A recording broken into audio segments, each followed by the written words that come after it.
Hola, bienvenidos. El día de hoy vamos a hacer una focaccia hecha en casa. Vamos a comenzar activando nuestra levadura con agua tibia. Es muy importante que esté tibia para no matar los microorganismos. Luego añadimos el azúcar y revolvemos de una manera enérgica.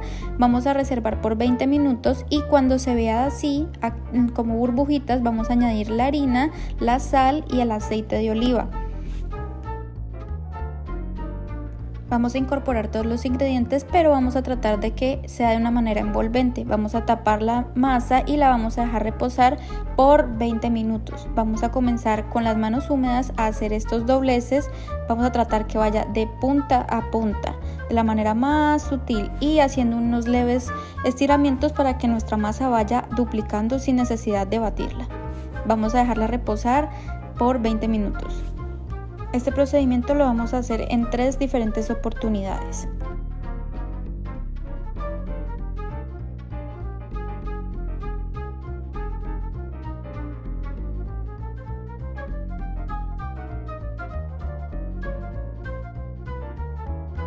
¿Sabías que la focaccia nació desde antes de la pizza? Se cocinaba sobre brasas o cenizas para dar su sabor crujiente. Es casi lo mismo que una masa de pizza, pero sin el amasado. En este momento, después de haber terminado nuestras 3 fases de dobleces, van a ver cómo nuestra masa ha duplicado su tamaño y hay que tratarla con mucho cariño para no matar las burbujas. Vamos a poner en una bandeja un poco de aceite de oliva para evitar que se nos pegue la focaccia y esto le brindará un poco más de crocancia.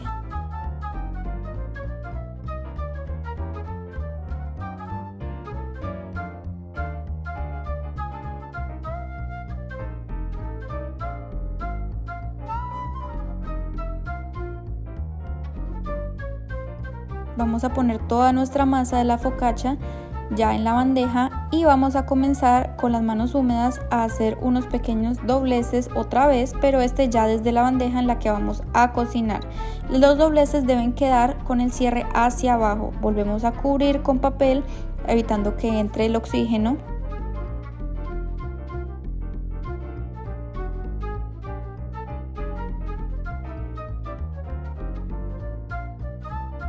Después de 2 horas vamos a tener este resultado de nuestra masa para la focaccia y vamos a comenzar a estirar de una manera muy sutil con las manos también húmedas y vamos a tratar de estirar nuestra masa hasta las esquinas, tratando de que el centro no quede con todo el producto de masa porque nos va a quedar irregular y se va a cocinar de una manera irregular. Entonces con mucho cuidado vamos a estirar hasta las esquinas.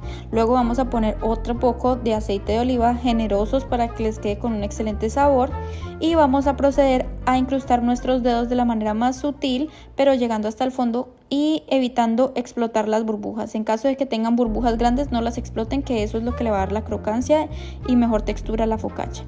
Luego la vamos a sazonar con las hierbas de su preferencia. Nosotros en este caso utilizamos ajo asado y hojitas de romero. Con nuestra focaccia sazonada vamos a ponerla en reposo otros 30 minutos antes de llevarla al horno para que la masa respire y no se nos encoja.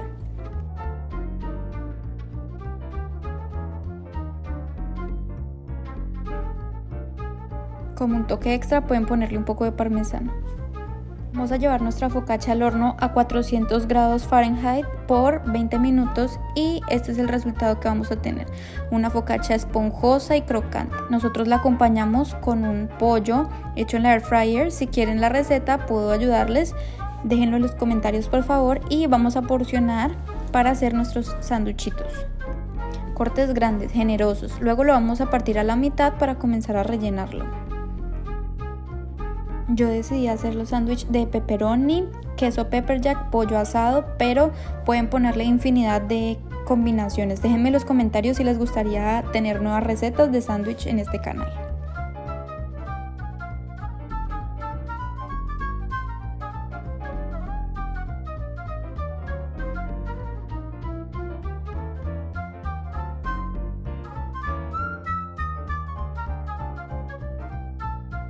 Vamos a hacerle un pequeño corte para mayor facilidad al comer. Déjenme por favor en los comentarios qué nuevas recetas quisieran probar. Recuerden suscribirse y darle like.